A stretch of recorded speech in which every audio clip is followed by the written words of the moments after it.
The air in the John Deere dealership that spring of 1972 was thick with the smell of new paint, fresh rubber, and something else, the intoxicating aroma of easy credit. Farmers stood in small groups, their hands shoved in their overalls, talking in hushed, reverent tones about engine displacement and grain tank capacity. They were gathered around the centerpiece of the showroom floor, a machine that looked more like something from a science fiction magazine than the familiar landscape of rural Iowa. It was a brand new John Deere 6600 Combine, a behemoth of green and yellow steel that dwarfed every other piece of equipment in the building. Its cab was a glass-enclosed bubble, promising air conditioning and a radio, luxuries that were still the stuff of legend for most men who made their living from the dirt. At the center of the admiring crowd was Frank Miller, a man barely 30 years old, with a confident smile and the soft hands of someone who planned on letting horsepower do the heavy lifting. He was signing a thick stack of papers on the dealership manager's desk, the pen scratching with a finality that echoed through the cavernous showroom. He was buying the 6600, and everyone knew it. He was also buying the 200 acres of the old McGregor place that bordered his own, all of it financed by the Production Credit Association at a rate that seemed too good to be true. Jedediah Stone watched from the parts counter at the back of the dealership. He was a man from a different era, chiseled from the same stubborn granite as the fieldstones he picked from his soil every spring. His face was a roadmap of harvests past, etched with the lines of sun and worry. He wasn't there for a new machine. He was there for a single bearing, a specific Timken tapered roller bearing for the cylinder on his John Deere 95, a machine that had rolled off the assembly line back in 1961. "Can't find it in the book, Jed," the parts man, a young kid named Billy, mumbled, flipping through the greasy pages of a massive catalogue. "They don't list that part number anymore. Might be obsolete." Jed leaned over the counter, the smell of diesel and hydraulic fluid clinging to his worn flannel shirt. "It's not obsolete if the machine is still working. Look under the 55 series, same cylinder assembly, just a narrower body. Part number JD Everett 221. Billy's eyes widened as he found it. "Well, I'll be. How'd you know that?" "I've had that cylinder apart more times than you've had a hot meal, son," Jed said, his voice a low rumble. A man ought to know his equipment. Just then, Frank Miller, having signed the last of his papers, swaggered over, a triumphant grin plastered on his face. He clapped Jed on the shoulder, a gesture that was more condescending than friendly. "Jedediah, my man, still trying to keep that old museum piece glued together?" He boomed, loud enough for half the dealership to hear. A few sycophantic chuckles rose from the men trailing in his wake. "I just heard the bank approved me for the whole package. New 6600, the McGregor quarter section, the works. The banker said a man's got to expand to survive. Get big or get out," he said. Jed didn't flinch. He slowly turned his head and looked Frank square in the eye. His gaze was steady, clear, and carried the weight of a man who owned every nail in his barn and every acre he plowed. He looked at Frank's new boots, the clean crease in his jeans, and then at the loan papers clutched in his hand. "That banker, Frank," Jed said, his voice quiet but cutting through the noise. "Does he come out and help you when that new machine breaks down in the middle of the night? Does he help you turn a wrench, or does he just send you a bill every month?"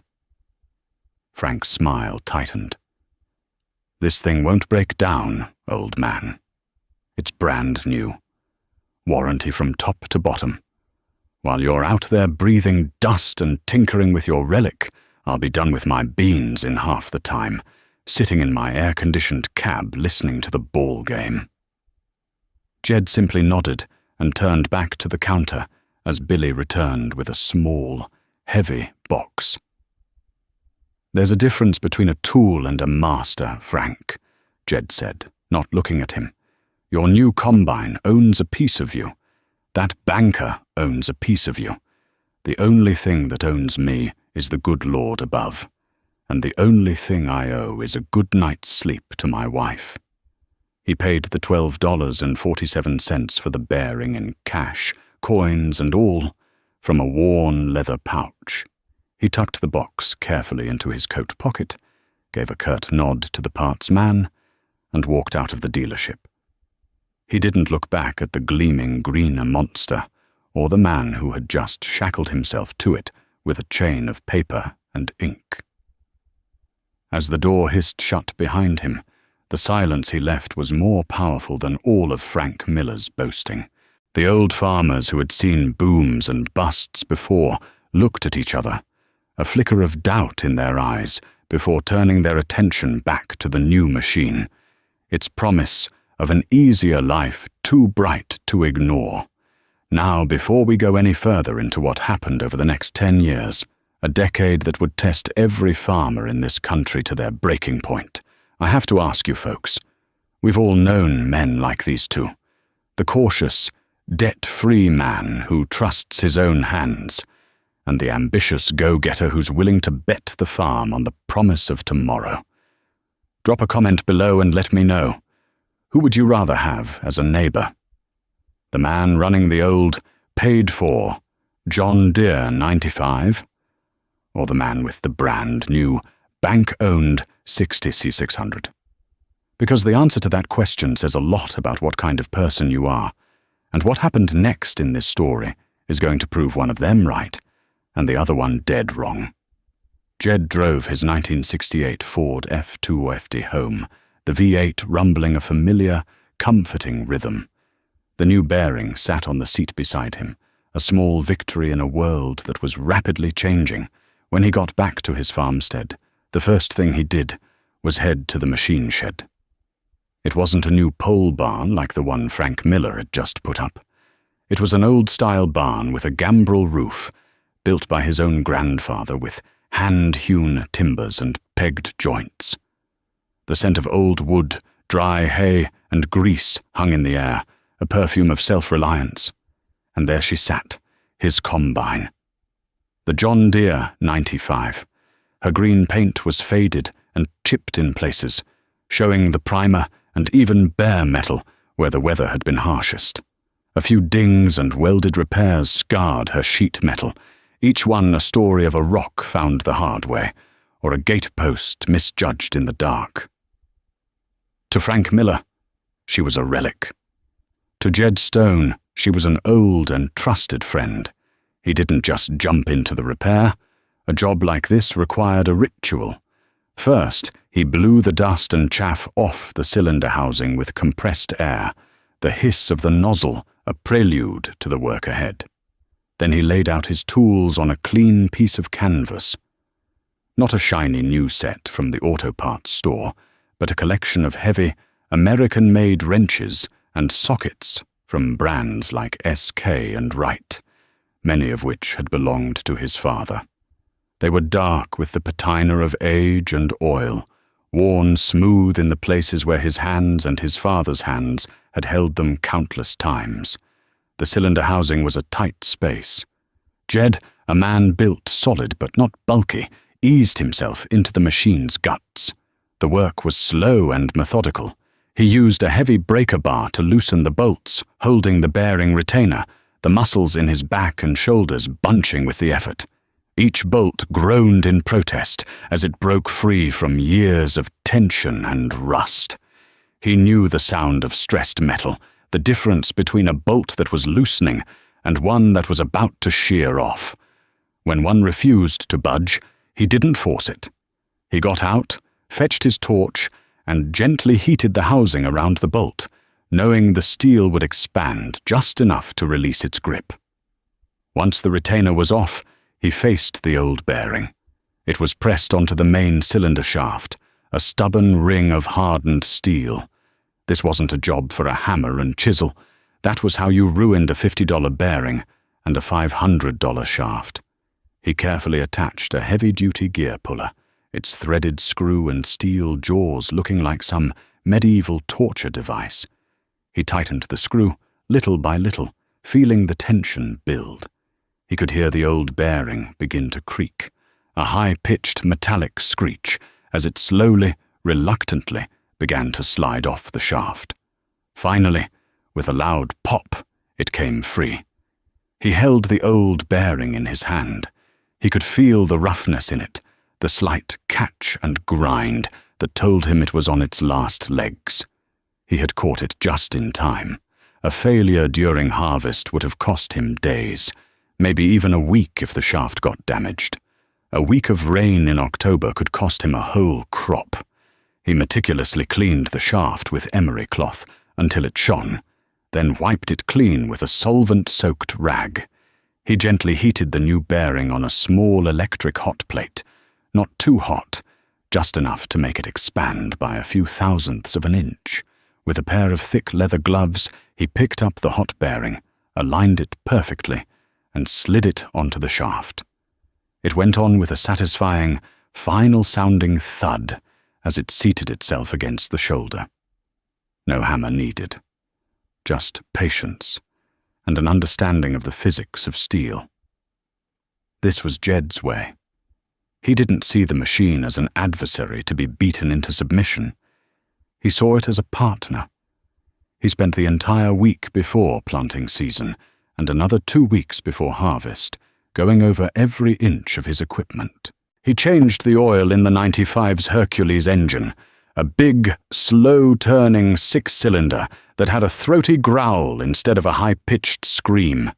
He checked the tension of every belt and chain, adjusted the clearance on the straw walkers, and sharpened the blades on the sickle bar until you could shave with them. He greased every zerk fitting, pumping the handle of the grease gun until he saw fresh, clean grease pushing the old, dirty stuff out of the joint. By the time he was done, the John Deere 95 was as ready as a machine could be. That fall, the whispers started at the grain elevator. "Frank Miller knocked out 100 acres of beans today before the rain hit," one farmer would say. "That new 6600 just eats 'em up." "Yeah, I saw Jed Stone out in his field," another would add, shaking his head. "He was stopped. Looked like his header was plugged up with wet straw. That old thing just can't handle the tough going." Jed heard the talk. He knew they saw him as a stubborn old fool. And it was true, the harvest was a struggle. A wet October meant the bean stems were tough and stringy. The old 95, with its narrower cylinder and less aggressive design, would slug up if he pushed it too hard. He had to run in a lower gear, creeping along while Frank's 6600 flew across the neighboring fields, its powerful diesel engine barely seeming to notice the damp conditions.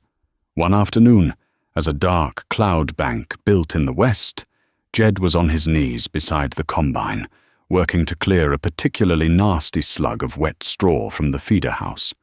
He was covered in dirt, sweat, and chaff. A horn blared from the road.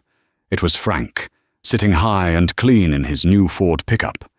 He gave Jed a lazy wave, a pitying smirk on his face, before speeding off toward town, his day's work already done. Jed just gritted his teeth, pulled the last of the straw free, and climbed back onto the operator's platform. He fired up the Hercules engine, its deep bellow a defiant roar against the coming storm, and got back to work. He finished the last pass of the field just as the first fat drops of rain began to fall, working by the dim glow of his headlights. His wife, Martha, had a hot meal waiting for him when he finally trudged into the house near midnight, weary to his bones. "John Carlson was telling me at the store that Frank Miller is already done with his harvest," she said, her voice laced with concern as she ladled beef stew into his bowl. "He's helping his father-in-law now." Jed sat down heavily at the kitchen table. He looked at his hands, the knuckles scraped raw, the fingernails permanently rimmed with black from grease and dirt. "Frank's got a big payment due on December 1st, Martha," he said, his voice tired but firm. "He has to be done. He has to sell that grain the minute it comes out of the field, no matter what the price is. We don't." He picked up his spoon. "We sleep at night. That's worth more than speed." Martha looked at him, her worry softening into the quiet strength he'd always relied on, and nodded. The next couple of years settled into that same pattern. Frank farmed more acres, faster than anyone. Jed farmed his own ground, slow and steady. But then, something started to happen in the wider world. News reports on the radio started talking about a massive grain sale to the Soviet Union. Suddenly, the demand for American corn and soybeans exploded. The price at the local elevator, which had hovered around $2 a bushel for beans for as long as anyone could remember, started climbing. It hit $3, then $4. By 1974, it was pushing $6 a bushel. Land prices, which had been stable for a generation, went crazy. Ground that had sold for $500 an acre was suddenly fetching $2,000, then $3,000. A wave of delirious optimism swept through the heartland. It felt like the good times were here to stay, and the only mistake a man could make was not thinking big enough. Frank Miller rode that wave like he was born to it. He was the golden boy of the farm credit system. With the soaring value of his land as collateral, the bank would lend him anything he wanted. He sold his 2-year-old 60C600 for nearly what he'd paid for it, and bought the newest, biggest machine John Deere had to offer, a 700 turbo. It had a 6-row corn head and a 20-foot grain platform. He bought a monstrous Steiger 4-wheel drive tractor for his fall tillage, a beast that could pull a chisel plow that made Jed's old John Deere 4020 and 5-bottom plow looked like a garden toy. He bought the 80 acres north of Jed's place when old man Hemmings retired. Frank was farming nearly 1,000 acres now, a massive operation for the time. He built a new ranch-style house for his wife, with a 2-car attached garage and central air. He put up a massive new Morton machine shed that could hold all his new equipment with room to spare. To the rest of the county, Frank Miller was the embodiment of success, the proof that the new way of farming was the only way. Jed watched it all from his side of the fence. He benefited from the high grain prices too. The year the beans hit $6, he had the best year of his life. His bins were full, and for the first time, he forward contracted a portion of his crop to lock in the incredible price. When the check from the elevator came, it was for more money than his father had seen in 10 years of farming combined. Martha sat with him at the kitchen table, the check lying between them. "We could do so much, Jed," she said, her voice filled with a hopeful tremor. "We could add on to the house. Get a new car. You could finally buy a new combine, one with a cab." Jed looked at the check, then out the window at his fields. He thought of the John Deere 95, sitting silent in the shed. He thought of Frank Miller's ever-expanding empire of debt. "We're going to do something better," he said. He took the check, and the next day he went to the bank. He didn't ask for a loan. He paid off the small operating note he took out each spring for seed and fertilizer. Then he took the rest of the money, a staggering amount, and bought savings certificates. The interest rate was a paltry 5%, but it was guaranteed. He bought a newer planter, a John Deere 7000 6-row, but it was 3 years old, and he paid cash for it from a farmer who was upgrading to a 12-row. His neighbors thought he'd gone crazy. "Jed, you're sitting on a gold mine," his friend Dave told him, over coffee at the diner. "The bank will lend you 4-to-1 on your land value. You could buy another half section, buy a new tractor, and the crop will pay for it in 2 years." Jed just shook his head. "And what happens if the price goes back down to $2, Dave? What happens when that note comes due?" "It's not going down. The whole world wants our grain. This is the new reality, Dave exclaimed, swept up in the fever. The talk turned from pitying Jed to scorning him. He was no longer just an old-fashioned farmer. He was a failure, a man who lacked the courage to seize the opportunity of a lifetime. Frank Miller, driving by in his brand-new Lincoln Town car, would just shake his head and laugh when he saw Jed out working on his old 40s-20. He started calling him Jedediah's Agricultural Museum, and the name stuck. One evening in the late summer of 1979, Jed was sitting on his porch, watching the heat lightning flash on the horizon. The corn was tall and healthy, promising another good crop. But the news on the radio was unsettling. A man named Paul Volcker had been appointed as the new chairman of the Federal Reserve. The announcer said his sole mission was to break the back of inflation, which was raging at over 10%. To do that, the report said, he would have to raise interest rates to unprecedented levels. A chill ran down Jed's spine that had nothing to do with the evening air. He thought about Frank Miller's massive operating loans, the mortgages on his land, the financing on his fleet of new equipment. Most of those loans, Jed knew, were on variable interest rates. They were tied to the prime rate. As he watched the silent, distant storm, he felt like he was seeing a preview of a different kind of storm, one that was gathering over the entire farm belt, a storm that would wash away the proud and the overextended and spare only the humble and the prepared. He didn't know when it would hit, but he knew, with a certainty that settled deep in his bones, that it was coming. The year 1980 dawned cold and uncertain. In January, President Carter announced a grain embargo against the Soviet Union in response to their invasion of Afghanistan. The news crackled over the AM radio in Jed's machine shed, a distant political decision that hit the Corn Belt like a physical blow. The bottom fell out of the market overnight. Corn prices, which had been the foundation of a decade of borrowing, plunged. For Jed, it was a painful but survivable hit. His bins were still half full of last year's crop, and since he owed no man a dime, he could afford to sit on it and wait. For Frank Miller, it was the first tremor in the financial earthquake that was about to level his world. His entire business model was predicated on high volume and fast turnover. He had to sell his grain, regardless of the price, to meet the massive operating loan payment that was due in March. The pressure began to show.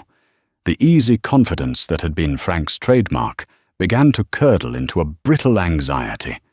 He pushed his equipment harder than ever, trying to make up for low prices with more acres, renting another 160 from a widow who lived in town. His new Steiger tractor, a monstrous green machine with dual wheels on all four corners, ran day and night that spring, its halogen lights cutting through the darkness as he tried to get his crop in faster than anyone else. The first real crack appeared that summer. A brutal drought settled over the Midwest in July, the sky turning a hazy, metallic grey. The corn, which had looked so promising in June, began to suffer. The leaves curled up during the day, a desperate attempt to conserve moisture, turning a sickly, pale green. By August, it was clear the yields were going to be a disaster. For Jed, it was just another turn of the wheel, another test from the Almighty. He watched his own corn struggle and knew it would be a lean year. He spent his time in the shop, methodically going over the John Deere 95, replacing a worn-out feeder chain, patching a small rust hole in the grain tank. The work was a comfort, a familiar ritual in an uncertain time. For Frank, the drought was a catastrophe. He had fertilized for 200 bushel corn, an expense he'd already paid for with borrowed money. Now he'd be lucky to harvest 100 bushels per acre. The math was turning against him with a terrifying speed. The breaking point came during the soybean harvest that October. The beans were short and brittle from the lack of rain, the pods prone to shattering on the ground before they even got into the combine. It was a harvest that required a delicate touch, a slow and steady hand. Frank had no time for slow. He was running his massive John Deere 7700 turbo as fast as it would go, the 20-foot header rattling across the dry ground, trying to beat the next bank notice. One afternoon, Jed was out in his own field, the old 95, chugging along at a sensible pace, its smaller 13-foot header easier to control. He saw Frank's machine stop abruptly in the middle of the neighboring field. A plume of blue-white smoke, the unmistakable smell of burning hydraulic fluid, drifted across the fence line. Jed shut down his own machine and watched. Frank jumped from the cab, a silhouette of pure panic, and frantically began pulling at the side shields. Jed climbed down and walked over. By the time he got there, Frank was staring at a puddle of shimmering red oil spreading in the dirt under the belly of his combine. A high-pressure hose, one of dozens that snaked through the machine's complex innards to power the hydrostatic transmission and the header controls, had ruptured. "She just quit," Frank said, his voice hollow. The header dropped, steering went out, everything. Just quit. Jed knelt, the knees of his overalls dark with the rich soil. He peered into the tangled maze of hoses, wires, and solenoids. "Looks like your main pressure line for the hydrostat let go." "Can you fix it?" Frank asked, the question sounding like a prayer. Jed looked at the specialized crimped fitting on the end of the hose. "Not out here, Frank. That's not a standard fitting you can just clamp on. The dealer has a special hydraulic press to make these up. You'll have to call them." Frank's shoulders slumped. He looked defeated. "I called them. They said the service truck is tied up on another job 2 counties over. It'll be tomorrow morning at the earliest before they can get here, and they're not sure if they have that specific hose in stock. Might have to order it." A day, in the middle of a frantic harvest, with the weather forecast threatening wind, a single lost day was an eternity. For a man living on the knife's edge of financial ruin, it was a death sentence. Jed looked at the massive, silent machine, a monument to progress that was now as useless as a boulder. He then looked back at his own combine, the simple, mechanical 95, patiently waiting. He could rebuild its entire hydraulic system with parts from the local hardware store and a set of wrenches. "I'll finish this field for you, Frank," Jed said quietly. Frank looked up, his eyes wide with a mixture of shock and shame. "You?" "My header's smaller. It'll take me a while. But the beans will be in the bin instead of on the ground. You go to town and wait for the parts, man." Frank couldn't speak. He just nodded, a man humbled by a simple piece of reinforced rubber tubing. As Jed walked back to his own machine, he didn't feel triumph. He felt a profound sadness. He saw Frank not as a rival, but as a man who had been sold a dream of effortless power, never realizing that the more complicated the machine, the more fragile the thread of control. That evening, under the harvest moon, the steady, rhythmic growl of the 95's Hercules engine was the only sound for miles around, a lonely testament to a way of farming that was being forgotten, but was not yet gone. The winter that followed was a season of grim silence across the farm belt. The news from the Federal Reserve was relentless. Paul Volcker, true to his word, kept raising the interest rates. The prime rate, the number upon which all their variable rate loans were based, climbed from 15% to 18%, then to a staggering 20%.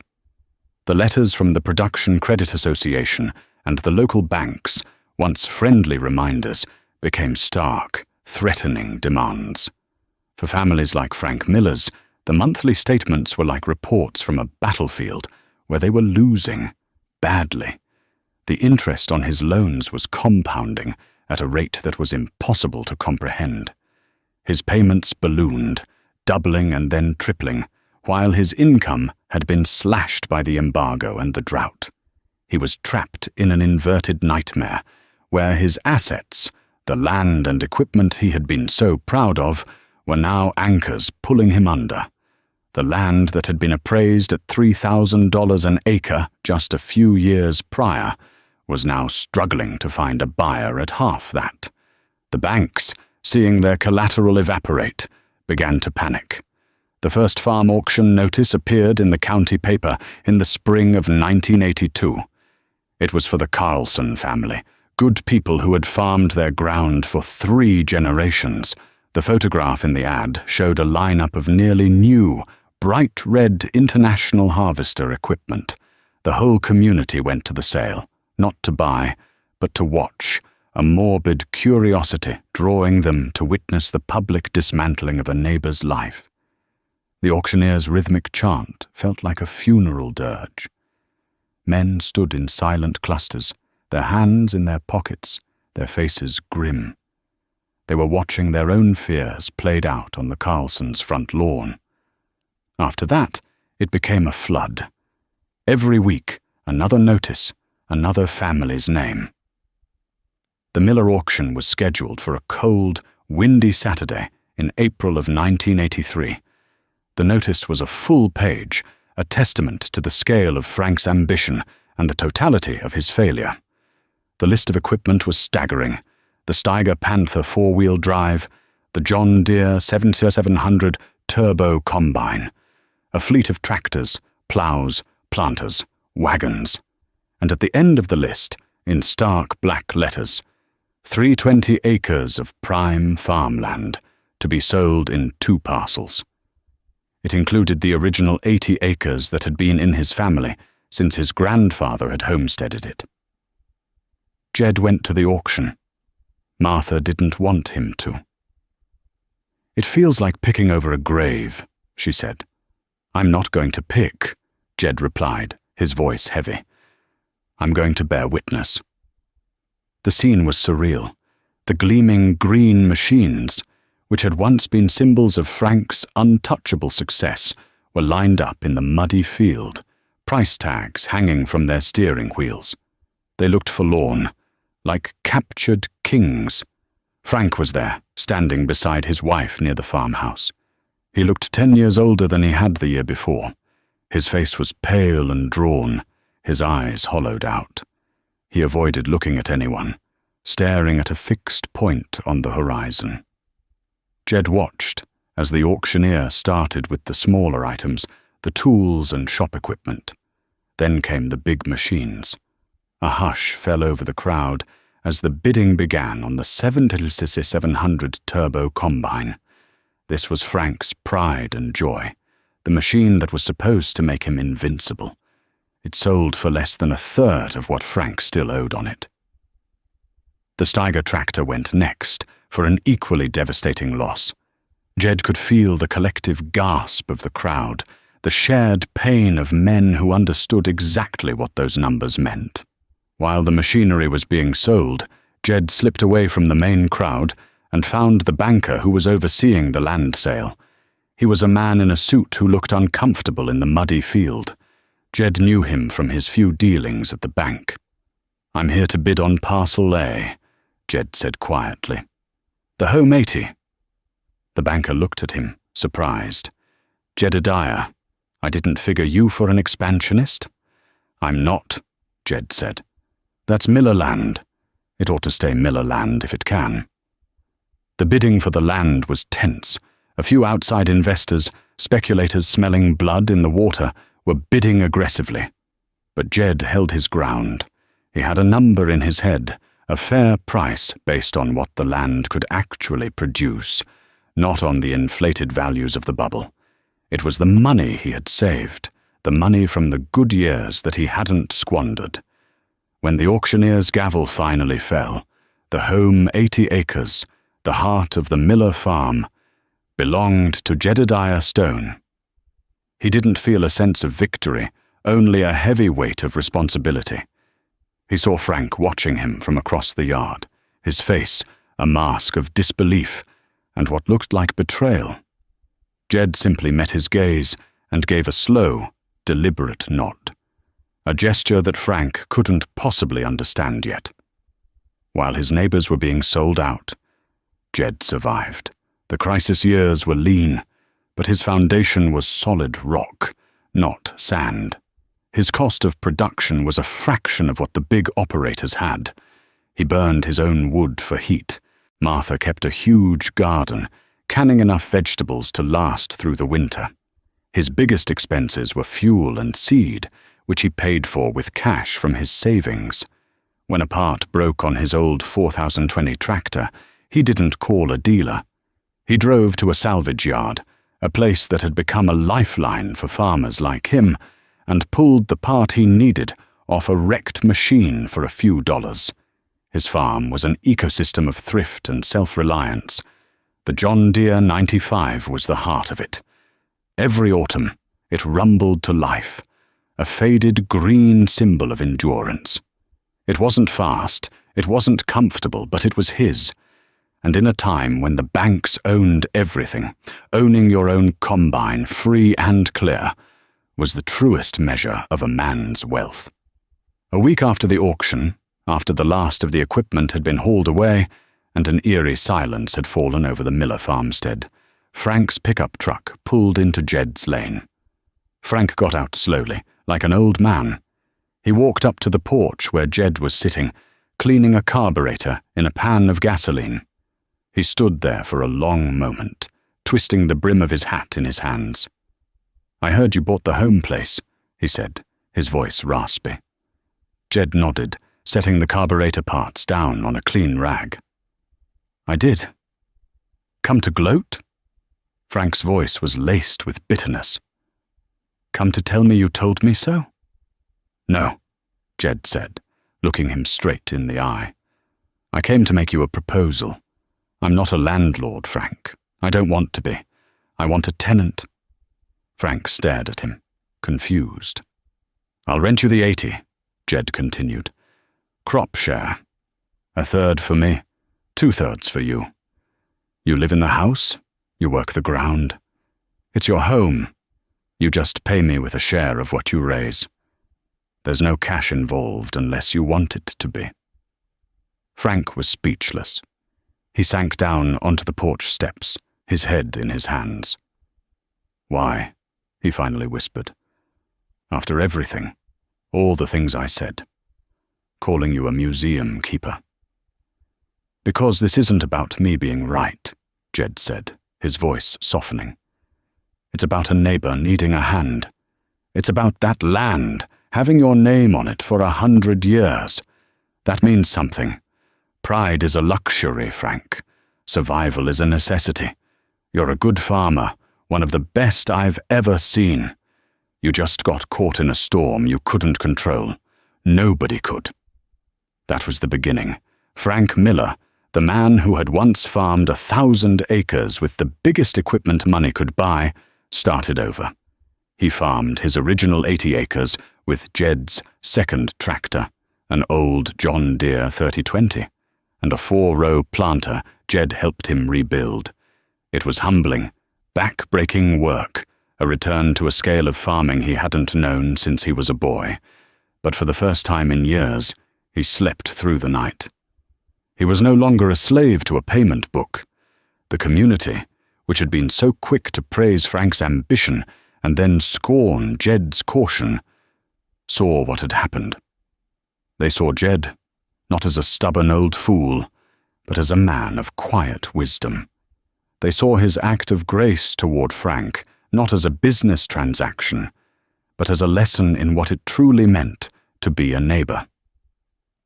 The term Jedediah's Agricultural Museum was never spoken again. Instead, farmers started showing up at Jed's shop.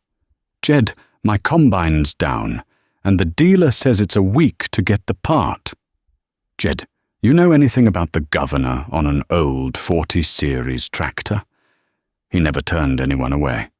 He'd wipe the grease from his hands, listen patiently, and more often than not, find a way to get their machine running again with a bit of ingenuity, and some parts from his well-stocked cache of salvaged odds and ends.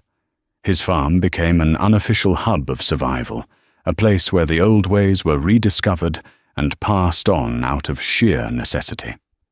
Years passed. The farm crisis slowly loosened its grip, prices stabilized, and the rain returned. Frank, through sheer hard work and Jed's stable backing, began to prosper again on his small scale.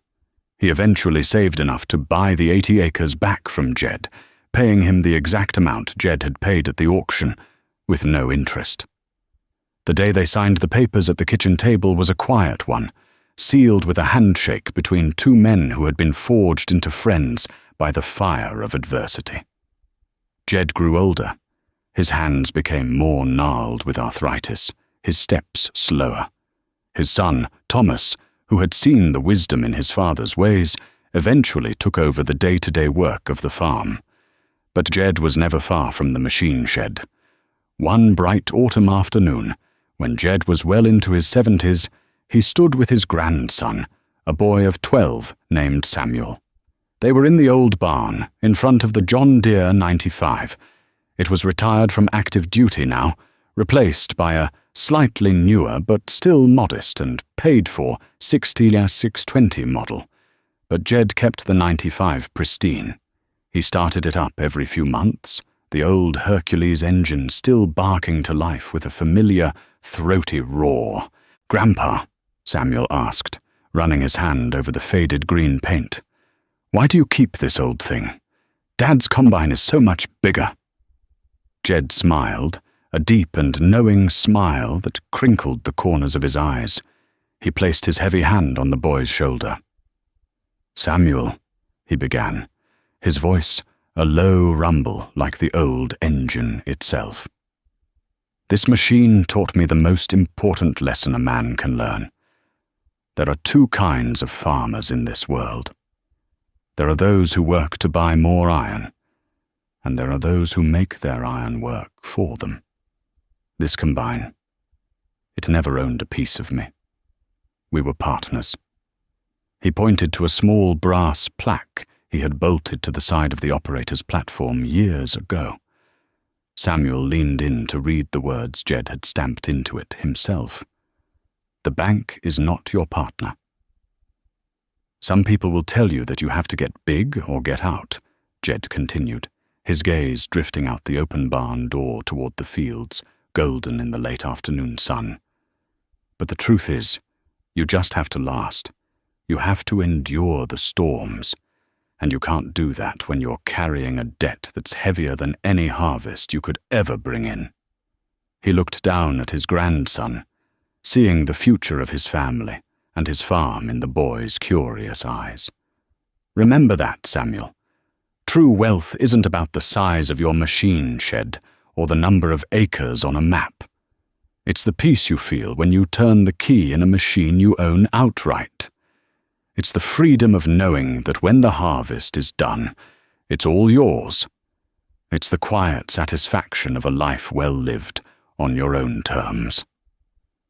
The boy nodded, not fully understanding the depth of the words, but sensing their importance. He looked from his grandfather's weathered face to the old combine, a silent, steel testament to a hard-won truth. And in the quiet of the barn, surrounded by the scent of old grease and good earth, the legacy was passed on, not on a deed or in a will, but in the simple, enduring story of the man who kept the old machine, and in doing so, saved everything that truly mattered.